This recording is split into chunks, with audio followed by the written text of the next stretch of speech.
Este programa es un programa para mí distinto, porque viene un profesional de la hostia que tiene la virtud de ser profundamente didáctico y que es un especialista en psiquiatría. Es el doctor Leandro Dionisio, quien antes de comenzar esta grabación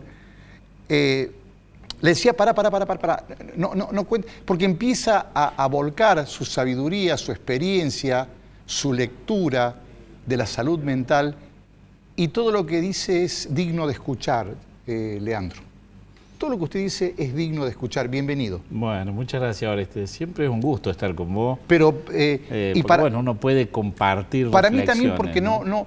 No hago una entrevista, hago un ejercicio de aprendizaje tratando de recordar todo lo que usted dice y todo lo que usted me hace decir.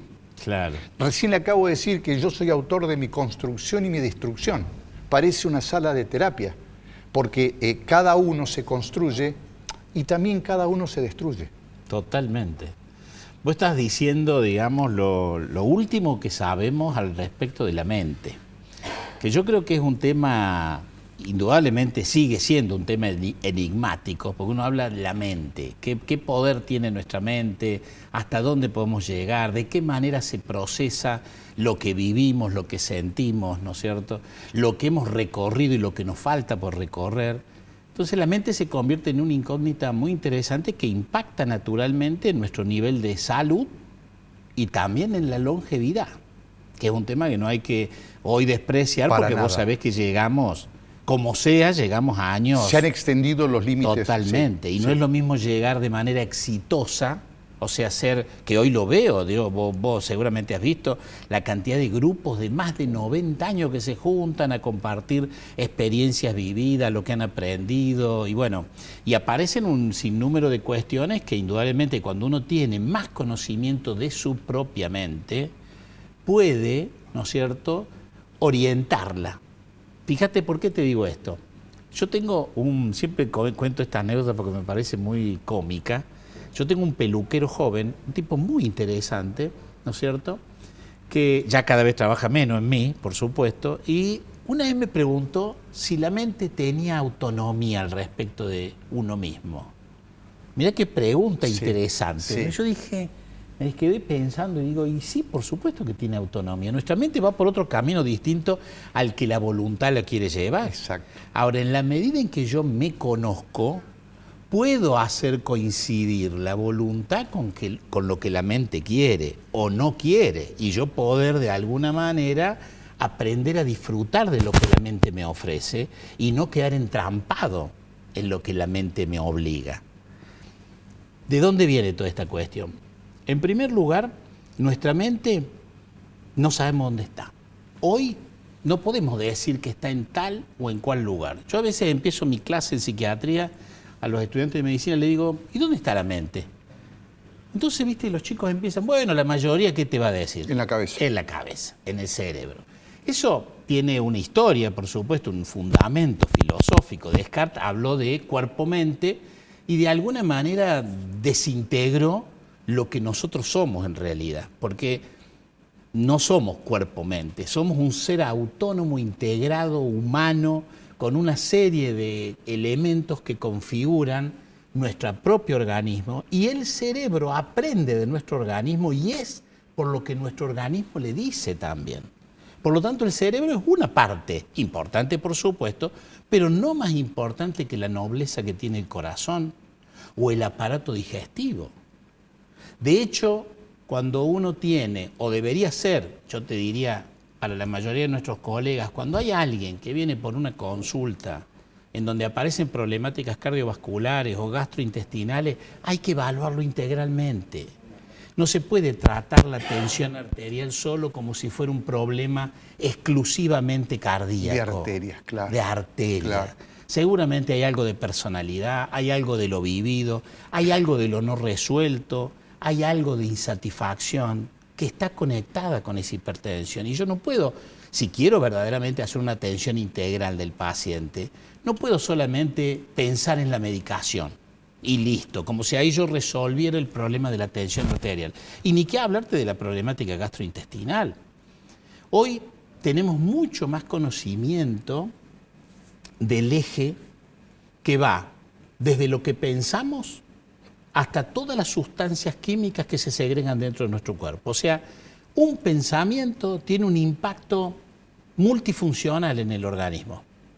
Porque el cuerpo, si bien tiene una sabiduría propia, que cuando aprendemos a escucharlo podemos, digamos, coincidir en que es necesario trabajarlo, escucharlo, atenderlo, ver qué hago con esto, el cuerpo a veces no diferencia lo que es una fantasía de lo que es la realidad.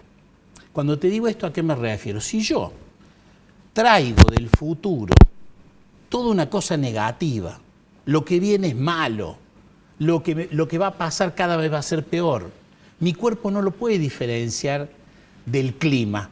Ni de la temporalidad. Ni de la temporalidad, sino que lo afecta, se prepara como si se estuviera preparando para una guerra que quizás nunca ocurre. Exactamente, pero por eso es clave saber aprender a autoconocernos en todo lo que implica el registro emocional, la experiencia vivida, el tipo de pensamiento que yo tengo a lo largo del día, que obviamente son muchos, pero yo puedo englobarlos, porque hay pensamientos que son productivos y pensamientos que son distorsivos. El productivo es el que me pone a mí, digamos, en proyecto, en esto de, bueno, no estoy bien hoy, pero esto va a pasar, ya voy a salir adelante. Es cuestión de que me organice, eso es productivo. El distorsivo es hasta la duda del pasado, ¿viste? Esta de decir, che, hice bien esto, ya está hecho. Ya está hecho. Si yo me quedo pensando en el pasado, eso funciona como la gota que horada la piedra en nuestro organismo. Nos destruye, ¿sí? Y si yo no tengo un nivel de reflexión que me permita desconectarme de ese pensamiento distorsivo, los niveles de impacto en el cuerpo pueden llegar incluso a producir cáncer. Pero hay dos ventanas que me revientan la cabeza.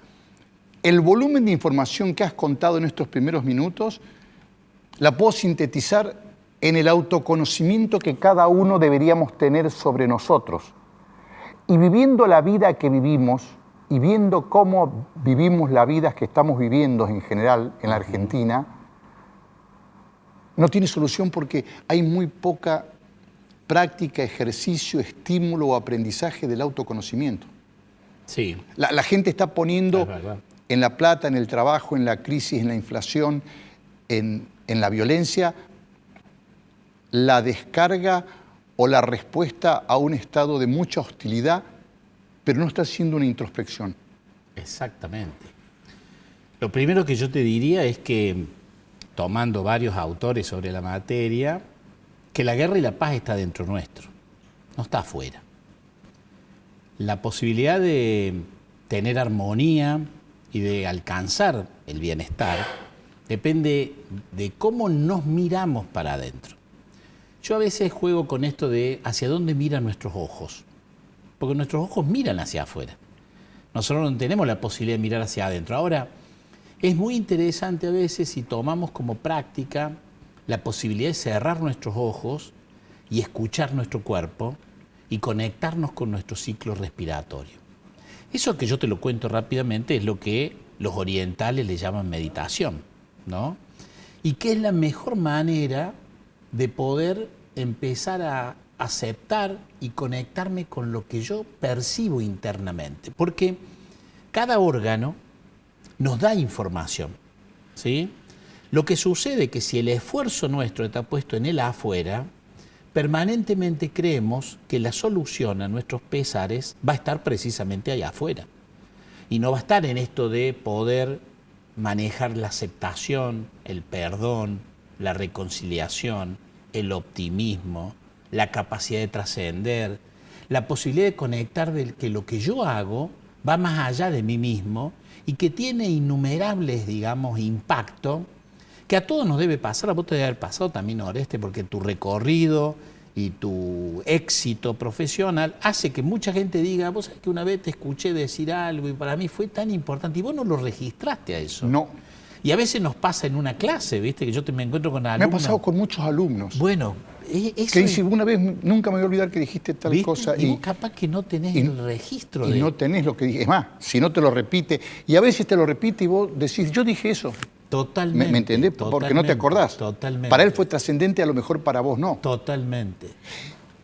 La otra ventana que me abriste, que también me frustra mucho, es lo siguiente. Pienso inmediatamente, hablando de salud y mente, en que a todas las generaciones de médicos formados y en formación hoy, o empezando a formarse en esta época, los educan desde una visión de la materialidad del cuerpo. Y vos me estás hablando casi de la inmaterialidad del alma, como una especie de conjunción exitosa para una vida por lo menos equilibrada. Estamos enseñando, estamos formando profesionales por la mitad. Bueno, vos sabés que ese es un tema que estamos precisamente en una fuerte discusión. En este momento la mayoría de las carreras de medicina se encuentran en todo lo que es el proceso de evaluación, hacia dónde queremos que vaya nuestro proceso de formación, qué tipo de egresados queremos para el futuro. Y al menos de lo que nos toca, y por suerte en las reuniones que ha habido con distintas entidades que tienen que ver con la formación médica, se empezó a tener muy en cuenta los factores que tienen que ver con la mente. Porque la mente impactan de lleno en el proceso de salud-enfermedad, pero también en el modo en que yo debo atender al sujeto. Ayer, por ejemplo, tuve una tesis doctoral de una ginecóloga del Sanatorio Allende, precisamente, que, por ejemplo, evaluaba la capacidad de respuesta que tenía sus pacientes en el postoperatorio de acuerdo al trato que recibían, a lo que se les explicaba de lo que le pasaba y la atención personalizada. Y es notable cómo esta chica demostraba, ¿me entiendes? El efecto que eso tenía en el postoperatorio. Impactaba en el Impactaba y en la recuperación. Mucho más rápido, salían más rápido de la internación, tenían más capacidad para salir adelante de la patología, la que fuera, digamos. Entonces, yo creo que hay un movimiento de cambio de paradigmas, ¿sí? Porque efectivamente, como vos dices, nosotros hemos tenido, la cultura en eso por ahí ha sido bastante restrictiva, ¿no? La cultura, viste, que nos da una visión de las cosas, en donde lo emocional parece algo de debilidad y no es como que no debería fluir. No debería ejercitarse. No debería ejercitarse. Yo, por ejemplo, recuerdo que muchas veces cuando tomaba un examen y a alguien le iba muy bien, a mí me gustaba darle un abrazo y yo tenía colegas que me decían, no, tenés que mantener la distancia porque nosotros somos los profesores. O sea, toda una serie de barreras, ¿no es cierto?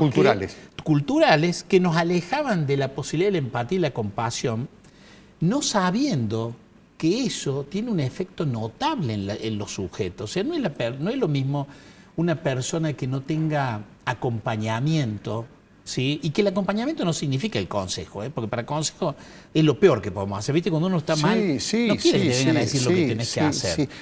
Porque muchas veces uno mismo sabe lo que tiene que hacer. Totalmente, pero no es lo mismo que tengas a alguien que te apoya la mano. Claro, a veces es un problema de voluntad propio. Totalmente. O de decisión o de debilidad, debilidad emocional. Pero claro, te entiendo perfectamente. Pero mirá vos qué interesante, Oreste, que hoy, algo que no le dábamos bolilla, que es el relacionamiento, ha pasado a ser, casi te diría, como tomar agua y alimentarnos. Nosotros, si no tenemos relacionamiento, no logramos un buen nivel de vida. Relacionarnos solamente ya de por sí nos genera, en todos los estudios que se dan en este aspecto, alta longevidad y exitosa longevidad, que no es lo mismo. ¿Por qué te digo esto? Porque nosotros, por ejemplo, cuando hemos hablado de hábitos saludables, vos fíjate que la mayoría de las veces le decimos a la gente cuestiones solamente individuales. Aliméntate bien, camina, hace gimnasia. Y sin embargo, ahora hay tipos que estudian esto. Uno de los ejemplos que yo te he comentado recién, Daniel López Rossetti, cardiólogo, empieza a tomar nota del efecto que tiene eso cuando lo hace acompañado. No es lo mismo salir a caminar con un amigo que salir a caminar solo. No es lo mismo compartir charlas, conversaciones, momentos con gente que vos quieres y que te quieren, que estar solo. No es lo mismo. El efecto que se logra, hoy yo te diría que hasta tiene que ser un pilar de hábito saludable, el relacionamiento. Porque no te olvides que en la medida en que nosotros crecemos, también aparecen muchas pérdidas. Muchas pérdidas, no solamente las cotidianas, se nos mueren los amigos, se nos mueren las personas que queremos. El que tiene el privilegio de envejecer, tiene que tener una capacidad de adaptación a la pérdida. Tremenda. Y de volver a ser amigos, Sí. y de sostenerse en la vida, sabiendo que quizás llega a ser el último mohicano, digamos. Sí. Te diría más, se mueren los sueños, las energías, los proyectos, Totalmente. las rutinas. Totalmente. O sea, yo cuando vos hablas, decís, lo que uno va abandonando con el crecimiento no es solamente lo material, sino que es los estatus en el sentido de una persona que se jubila y deja su entorno y después cae en una depresión y fallece. Pero ahí está el autoconocimiento de Claro, los errores, claro. porque yo me tengo que preparar. Claro. Sí, yo me tengo que preparar para cuando mis hijos se vayan, me tengo que preparar para ver si un ciclo de pareja termina. Termina. Me tengo que preparar para cuando yo deje de ser psiquiatra y Sí. vea qué voy a hacer, porque otra cosa interesante es que yo siempre me pregunto quién quiero ser para el mundo. El ser humano se Sí. pregunta eso. La trascendencia. La trascendencia. Entonces, yo no es que voy a dejar de hacer cosas porque envejezca. Claro. Pero voy a tener que hacer otras cosas. Otras cosas. Voy a Y tener que prepararte seguirme y ver dando si esas cosas. respuesta. Claro. Y prepararme Y para si ver esas cosas si- te satisfacen. Totalmente. Porque vos sos psiquiatra por pasión. Tal cual. Yo soy publicitario por pasión Claro. y por elección. Pero yo ya he dejado de ser publicitario, por ejemplo. Vos seguís Claro, siendo psiquiatra. claro. Y ahora estoy siendo otra cosa y estoy yendo a otra cosa. Pero eso es sabiduría, absolutamente. Y sobrevivencia. Y supervivencia. Y totalmente. resistencia. Sí, sí, Resistencia. sí, sí, O sea, sí, Sí. sí. Sí. Hace poco leía que un entrevistado decía acá, la felicidad, no, la vida es supervivencia. La vida es supervivencia. Un entrevistado sin a la lugar a semana dudas. pasada acá dijo, el doctor Carlos Airabedián dijo, Mira. me dijo, Orestes, la vida es supervivencia. Él es el doctor Leandro Dionisio, un psiquiatra, una persona bellísima, un amigo de la casa y una persona que vale la pena escuchar para aprender todo lo que no sabemos y deberíamos saber. Vamos a tanda, esto es poco serio. Gracias por acompañarnos.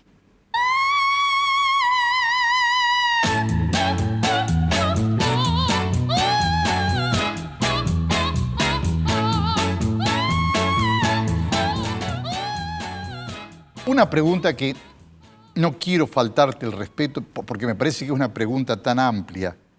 ¿Cómo está la gente en general?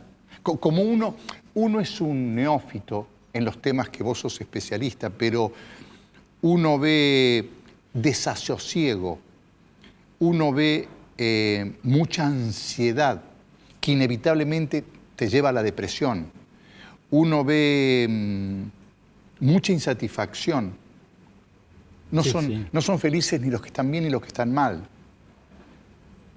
Porque están en el mismo barco. O sea, nadie puede estar feliz estando bien porque su estar bien es una ambición parcial de sí mismo, pero el entorno general es malo. Me refiero a Córdoba, a la Argentina, el mundo. Sí, el mundo. Un mundo que está librando dos guerras tremendas, que nosotros no nos enteramos y no es noticia, pero están pasando. Pero Digo, pasando. dos guerras tremendas más todas las Más que hay. todas las otras guerras parciales chiquititas que se dan en ¿Cómo distintas ves? zonas del mundo. ¿Cómo nos ves? ¿Cómo Mirá. ves en general a la gente? En general, bueno, nosotros estamos, luego de la pandemia, que es un tema que no podemos dejar de mencionar. Y que todavía no se ha escrito, Claro, todavía no ha habido efectivamente, conclusiones. porque es como que no pasó nada, ¿viste? La Vos negamos, decís, pero- La negamos. Pero yo no he vuelto a leer el tal impacto. cual. Perdón, interrumpí. Sí, totalmente. No Ernesto, encuentro sí. para leer sobre el impacto de la pandemia Tal cual. y sobre el impacto de la tecnología en nuestras vidas. de hoy. Claro, claro. Lo que pasa, bueno, en primer lugar, yo creo, nosotros lo dijimos, cuando digo nosotros hablo de las asociaciones de psiquiatría sobre todo, en plena época de la pandemia, en los picos más grandes, ¿no es cierto? 2020. 2020, nosotros decíamos guarda con la ola de salud mental, porque digo, toda esta cuestión que además no tenía que ver solamente con un bicho que viene y te pone en jaque. No era solo eso, sino todas las medidas, como por ejemplo el confinamiento. Es decir, bueno, nos tenemos que encerrar, nadie sale. ¿De qué manera todo eso iba a afectar? La soledad del enfermo. Exactamente. Vos imaginate, se perdió un ritual como el ritual del entierro y el velorio. Es un ritual, es uno de los rituales más históricos que tiene el ser humano, y durante la pandemia lo perdimos porque no tenía que ir con turno, en lista, no se podía despedir de una manera adecuada, como uno despide normalmente a sus seres queridos. Bueno, lo real, lo cierto es que lo que dijimos evidentemente se cumplió. A partir del año 2022, yo te diría, aumentó enormemente, en términos generales, todos los trastornos por ansiedad y el estrés. Todos, ¿eh? O sea, si nosotros teníamos ya una importante consulta sobre los temas, pues siempre ha sido una temática de alta consulta, los trastornos por ansiedad, que están muy relacionados con la autoestima. Y podemos seguir trabajándolo y pensándolo, y te diría que tiene mucho que ver con el autoconocimiento. Teníamos la consulta, pero no a los niveles que tenemos hoy, no a los niveles de asociación que tenemos hoy.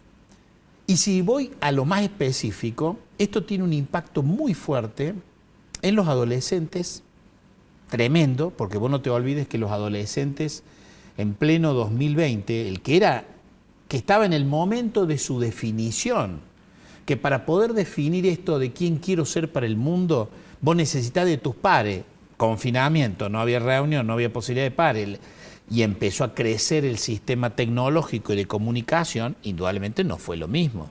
Todos esos chicos perdieron muchos rituales y hoy tenemos un efecto de eso, ¿eh? Hoy tenemos un efecto donde lo peor es el nivel del índice de suicidio que hay en niños, el crecimiento de la psicopatología en niños de 8 años en adelante. Imagínate que la mayoría de las instituciones psiquiátricas en Córdoba y en el mundo han tenido que crecer en camas para niños, que esto no era un tema no tomado, digamos. Hoy el Morra tiene camas para niños. Entonces el efecto ha sido tremendo en esto que yo te digo y en las consecuencias de esto que te digo. O sea, el estrés y la ansiedad, vos bien lo decías, en algunos aspectos te puede conducir a depresión, en otros aspectos te puede conducir a conductas como el suicidio, a la violencia, al consumo. El consumo aumenta por estrés y ansiedad. Hay un estudio que estuve viendo el otro día muy interesante sobre cómo el estrés de los exámenes aumenta el consumo de alcohol en los estudiantes universitarios, por ejemplo. O sea, mirá las asociaciones que se empiezan a hacer, ¿no? Y por supuesto, este acceso desmedido que tenemos a las tecnologías en cuanto a lo que es la información, ¿sí? Y a la posibilidad de, en vez de trabajar nuestro ser interior, como decíamos, esto de autoconocernos, donde ahí lo que necesitas es un espacio de tiempo para tu propia reflexión y registro de lo que vos sientes, de lo que te pasa. No es ir al celular a preguntarle qué es lo que me pasa, digo, porque acá se ha puesto de costumbre, yo cualquier cosa voy al médico y le pregunto al celular, a ver, lo que yo tengo, a ver, lo voy a ver acá. Digo, hoy sabemos que Google aparte tiene mucha mentira, digo, porque depende de lo que se sube. Entonces vos imagínate que yo estoy leyendo cosas que en una de esas, en vez de calmarme, me ponen peor, porque hoy hay un trabajo que es muy interesante sobre lo que significa la alerta. Y acá viene un tema también que lo estábamos conversando recién, vos lo mencionaste, a lo de la supervivencia. Nosotros somos una especie eminentemente de supervivencia. No estamos preparados para la felicidad. Nuestra preparación es sobrevivir a costa de lo que sea. No para la felicidad. No para la felicidad. Y sin embargo, todo el mundo... Pero todo el mundo quiere la felicidad. Quiere la felicidad, que por mi lado, modestamente, es una utopía en sí misma. Es como una... Es una especie como de estímulo de la vida que nos dan nuestros mayores para que nos aman, para embellecernos la vida, pero que es una trampa siniestra. Es una trampa, sí. No diría siniestra, eso es medio... Ahí te sale el pensamiento. Ahí me sale sí. Yo diría una trampa, pero siempre una trampa de la que podemos salir. Es un laberinto del que podemos salir y además podemos alcanzar. No es tan utópico. No. Depende fragmentos de felicidad. Caminamos. Claro, fragmentos de felicidad. Fragmentos. Pero lo que está claro es que requiere de un entrenamiento. O sea, no es algo que es innato. No nos pertenece. Lo que nos pertenece es el miedo, el enojo, lo que nos hace sobrevivir, no la felicidad. La felicidad es un aprendizaje. Y es un aprendizaje relacionado con el autoconocimiento. ¿Qué es lo que a mí me hace fluir? ¿Qué es lo que a mí me da bienestar? Y aprender a desarrollarlo a eso, ¿sí? Pero quería ir a este otro tema que te decía recién. El punto, fíjate vos qué interesante, como nosotros somos una especie de supervivencia, todo lo que veamos como situación o persona puede convertirse en una alerta, ¿sí? Yo voy por la calle, alguien me mira, para mí es una alerta, ¿sí? Después no pasa nada, disminuye. Exacto. Toda situación a la que viste, alguien te dice, tenemos que hablar y vos, viste, se te desencadena. ¿Qué pasó? Nunca va a pensar, me va a invitar a un viaje, un crucero. No, vos decís, acá viene Hay algo un problema. malo. Exacto. Claro, yo me pongo siempre en alerta. Y acá aparece un fenómeno muy interesante que está muy trabajado por los cardiólogos también, como López Rossetti, que te comentaba, de que empiezan a darse cuenta con investigaciones que en la medida en que yo tengo una explicación, le doy un sentido, el alerta disminuye. O sea, si yo voy por la calle y alguien me mira, me pone en alerta. Pero si ese que me mira y me dice, Oreste, ¿no te acordás que soy un alumno tuyo? Me baja la defensa. Claro, te lo explicó. Claro. Le dio un sentido. O si yo te digo, Leandro, tenemos que hablar. ¿Qué vamos a hacer con el club? Claro, Listo, ya ahí está ahí. Ya está. El club, o sea, Entonces, ahora yo voy ¿a dónde? A la comunicación. Porque he tenido como... La comunicación. La comunicación es todo un tema porque además el sistema tecnológico ha creado nuevos modos de simbolizar, viste que hay letras distintas. Exactamente. Esto, por ejemplo, que a mí me genera como cierta incomodidad, primero, cuando los jóvenes y muchos adultos no quieren que vos te enteres que recibiste el mensaje. Ya imagínate cómo es nuestro nivel de comunicación, si yo no quiero que el otro se entere. ¿Pero por qué no?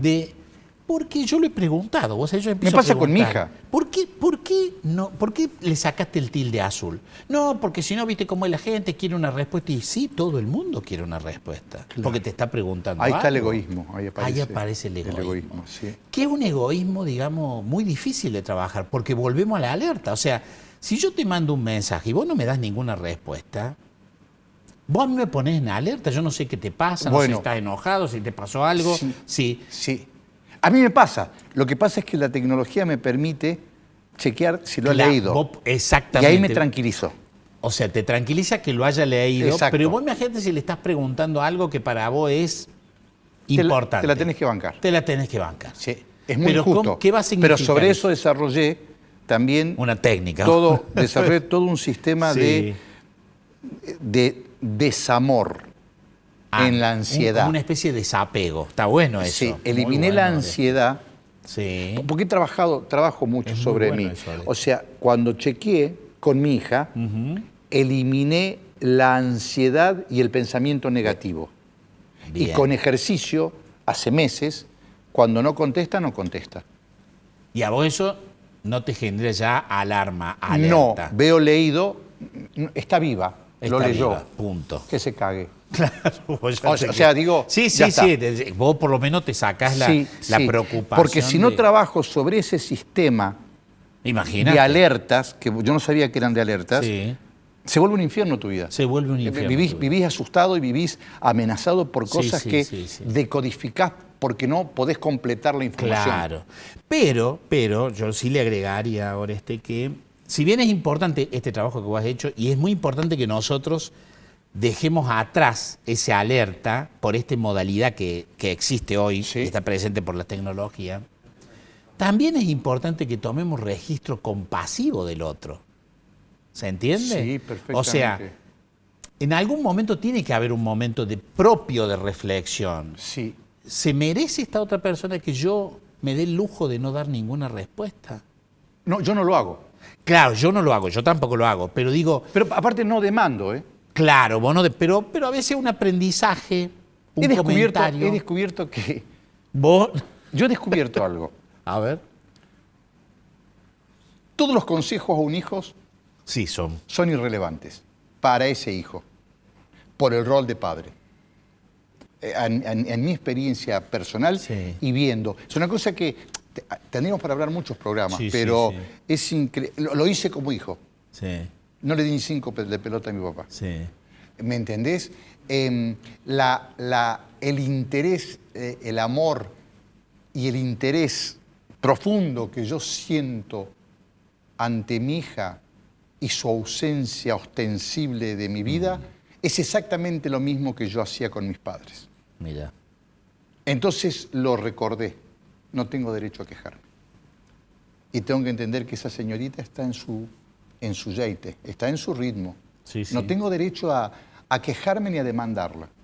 Y tengo que buscar elementos para desactivar mis alertas y mis angustias. Claro, totalmente. Perdón que conté algo, No, sino que es un pero trabajo es muy interesante porque me parece además que ayuda mucho al oyente a esto que vos le dices. Claro. Porque Es más, mucha he leído gente mucho seguramente y queda en alerta. me voy pensando, o sea, y vuelvo a leer aquello Claro. que leí de que a los hijos solo hay que acompañarlos. Entonces dije, bueno, a esta niña la acompañaré Claro. en su vida, pero acompañarla sin invadirla. Sí, sí. Porque no tengo derecho y porque el rollo es mío, ¿no? Es de ella. Totalmente. De todos modos, sí te incorporaría algo, fíjate vos, porque has dicho una gran verdad.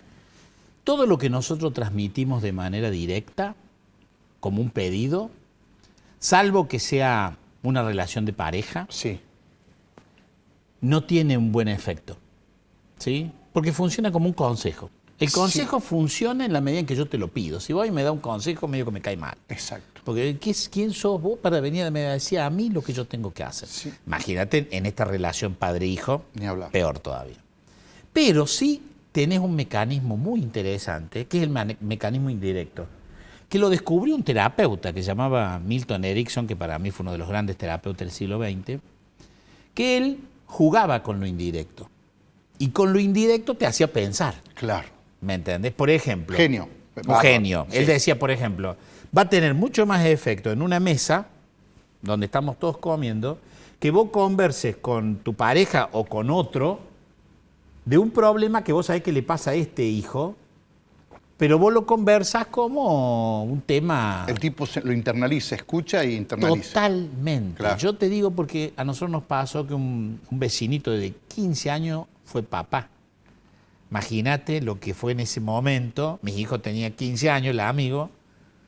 Entonces yo digo, ¿cómo trato este tema para que se cuide? Digo, porque viste, capaz que en una de esas uno... Sí, le puede pasar no a le va cualquiera, mal. tranquilo. Entonces, ¿cómo lo hicimos? Lo trabajábamos en el almuerzo. Indirectamente. Indirectamente. Che, viste, pucha, qué macana, porque vos sabés que ahora, claro, va a tener problemas, porque vos imagínate lo que significa a los 15 años ser papá. Y todo porque no se supo cuidar, porque si él hubiera usado preservativo. Entonces la conversación al tipo, viste, le entra. Claro. Esa le va a entrar mucho mejor Claro. que cualquier otra. Claro. Ahora, volviendo a las tecnologías, ya lo ha dicho hasta el personaje este de Apple. Sí, Los chicos tienen que acceder a la tecnología a partir de los 15 años. sí. Nosotros no sabemos los efectos que tiene Pero esto. no pasa en ningún lugar No del pasa mundo. en ningún lugar. O sea, fíjate No, vos, es verdad, no no pasa. pasa. Los japoneses tenían la barrera de los 8 Sí. años y esa barrera se desbordó. Totalmente. Sí, No sí, le daban, sí. pero No le no daban. pasa, porque la prepotencia y la atracción de la tecnología es inevitable. Es inevitable. Es prepotencia por derrame Sí. y atracción por lo bello, Sí. por lo... No, y lo práctico también. Lo inmediato. Lo inmediato. Vos Sí. depositas ahí un montón de cosas, Sí. desde tu vida, la foto, un número, lo que sea. Vos dejaste de guardar en tu memoria lo Sí. que pones en ese aparato Sí. infernal. Digamos. Sí, sí. De hecho, hoy ya parece que forma parte de nosotros mismos. Digo, si te pierde el Es que celular... no podría vivir sin te WhatsApp. volvés, claro, te volvés, viste que... No, pero no podría vivir yo, no por mí, sino por todo No, mi es que entorno. no podías conectarte, no podías relacionarte, No, volvemos de nuevo al mismo exactamente. tema. Pero eso no quita que nosotros no hagamos de vez en cuando ciertos movimientos contraculturales. No quita eso, ¿sabes por qué? Porque a mí me parece que eso no es bueno, Oreste. No es bueno que un niño tenga acceso y que del otro lado de la pantalla vos no sepas si no hay un perverso. ¿Me entendés? Lo aprendí, lo aprendí hace muchísimos años Claro. con mi hija, que era muy joven, y un especialista en informático me dijo, tenía 4 o 5 años, me dijo, es como que la lleve y la deje solita en una plaza. Totalmente, La pantalla es la plaza. totalmente. O sea, Totalmente. una explicación tan práctica, me dice, la llevas a una plaza, la dejás ahí. La pantalla es la plaza. Tal cual. Queda solita ahí. Igual que estos modos de comunicación. Yo no digo que uno lo vaya a cambiar, pero al menos conversarlo con tus hijos. Sí, preguntarle a ver si a ellos les gustaría, que necesitan algo tuyo, te mandan un mensaje y vos te tomas el tiempo para responder. Querido amigo, gracias, viene otro bloque, pero sí. Gracias por la felicidad, este fragmento de felicidad que me permite verte y hablar con vos en poco serio. Muchísimas gracias. Vamos a tanda y ya volvemos.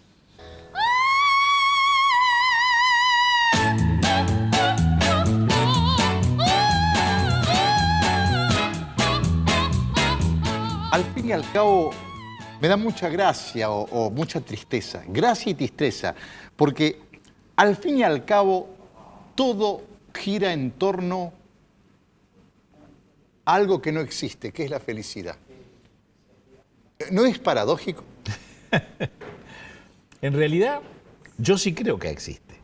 Bien, bueno, recién discutíamos eso de la trampa, ¿viste? Sí, pero sí. Yo creo que existe y que en realidad es el lugar hacia donde tenemos que caminar, ¿viste? En el sentido de que puede ser una utopía, pero puede también convertirse en un aprendizaje que nos permita valorar las cosas que tenemos, los afectos con los que contamos, los tiempos que vivimos, lo que aprendimos y le demos otra connotación, ¿sí? Ahora, esto solo indudablemente no alcanza, porque la felicidad no es solo una cuestión de alegría, es la satisfacción de estar bien con vos mismo, lo que implica una conceptualización mucho más profunda. Si yo digo, ¿estás bien con vos mismo? Yo a veces te escucho que vos me decís no sé qué, que te cueste, pero yo en el concierto general de tu conversación te siento satisfecho.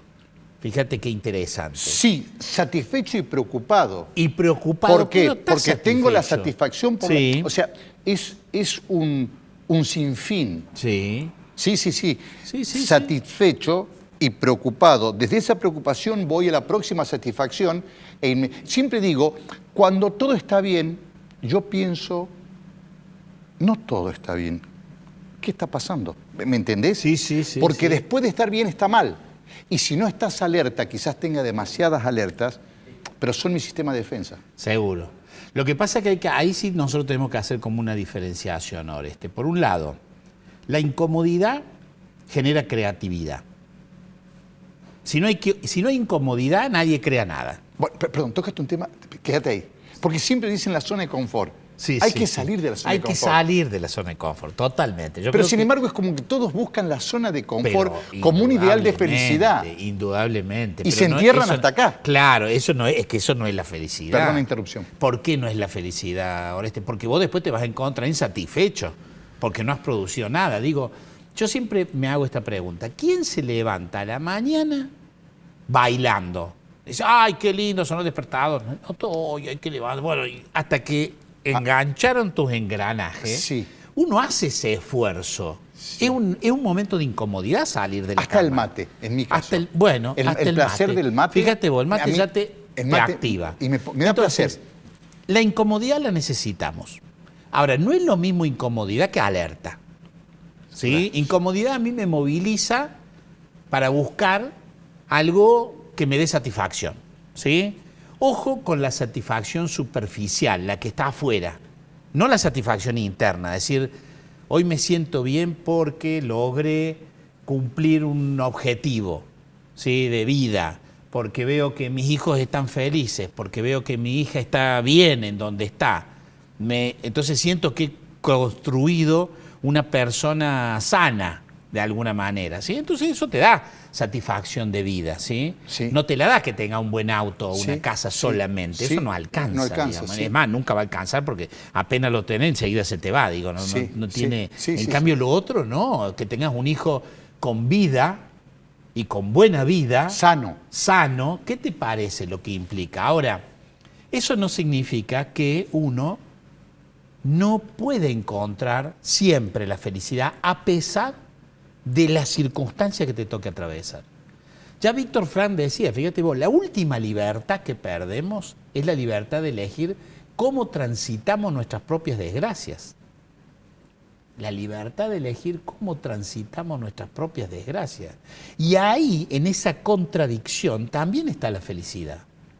Porque la felicidad, vuelvo a decirte, no es solamente el estado, el momento, la alegría. No. Eso, obvio que tiene un impacto, no te lo voy a negar.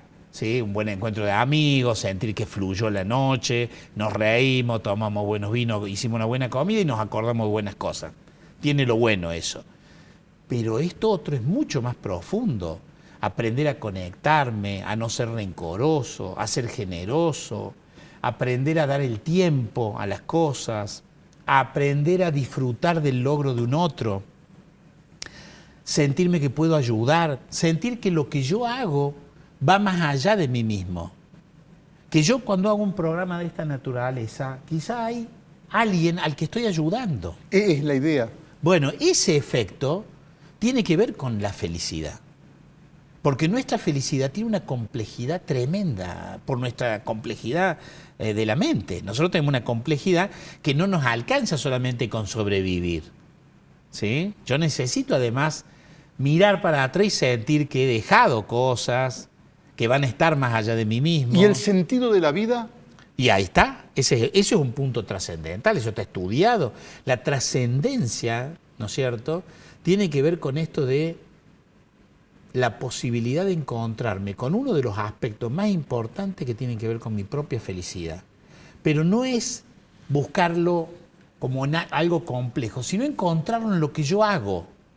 ¿Qué es de lo que yo hago? Me está dando trascendencia.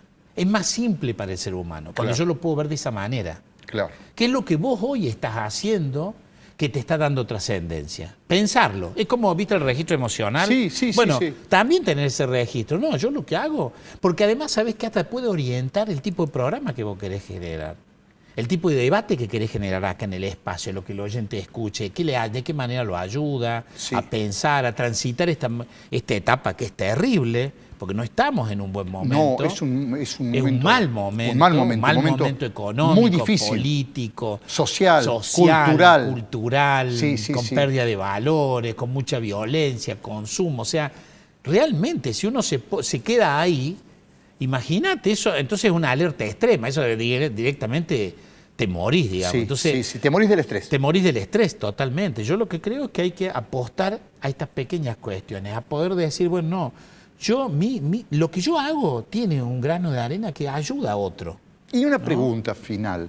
¿La inconsciencia es una buena actitud para la salud?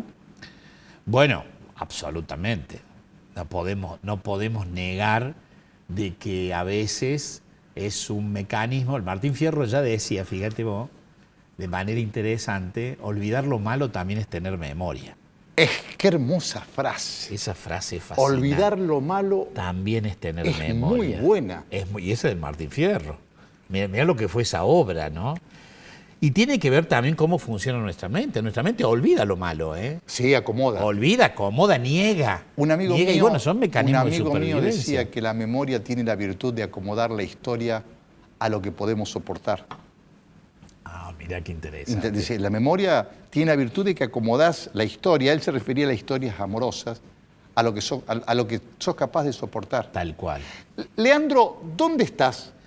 Bueno, mira, estamos manejando un programa de ansiedad y estrés precisamente en el Sanatorio Diquesito. Diquesito allá. Allá en Calera, camino a Calera, con muy buenos resultados. ¿Y Diquesito por internet? Sí, Diquesito se busca en la página, uno puede ingresar, sino también está bueno que me sigan por Instagram, es Dionisio-Leandro. Dionisio, tu apellido, _Leandro. Que por allí yo recibo mucha consulta, yo tengo además un consultorio virtual. Perfecto. Además de que subo contenido sobre estas temáticas, también tengo la posibilidad de un consultorio virtual. Perfecto, sí. Y hoy estamos trabajando un programa que es muy probable que lo implementemos en la Clínica Galia, que está en la zona norte de la ciudad. Con el doctor López Rossetti. Exactamente, pero López Rossetti es un profesor para nosotros que nos forma en todo lo que es ansiedad y estrés, y en donde lo más importante es que quizás tengamos un programa muy interesante para el estudiante universitario. Bueno, vamos a poder ver todo en Dionisio-Leandro. Exactamente. A la gente que esté interesada. De Instagram. De cualquier parte del país, De porque cualquier parte salimos del país. para toda la Argentina y Uruguay. Bien. Yo no tengo maneras de agradecerte No, tu por presencia, favor, por favor. pero sí tengo la obligación de regalarte algo muy rico. Muy bien. Barras de cereal Olympi Pro. Mirá vos. Nutritivas Me viene bien, me viene muy sí, bien. nutritivas y proteicas. De gusto, mirá, cacao, coco, chocolate, Fíjate vos. crema de maní, marroc, todos los gustos ahí. Muy bien. Esto me viene bien porque empecé ejercicio físico. Te van a, sí. Que hay que hacerlo. Esa es otra cosa que tiene que ver también con el bienestar, ¿eh? Muchísimas gracias. No, por favor, Orestes. Un placer y Muchas una gracias a vos. alegría verte. El doctor Leandro Dionisio, le diría que ya un amigo porque ya hemos hecho otro programa y didácticamente contándonos muchos misterios que no sabemos y que deberíamos saber sobre nuestra mente y nuestro cuerpo. Muchísimas gracias. Buenas noches y en 7 días por esta señal, poco serio.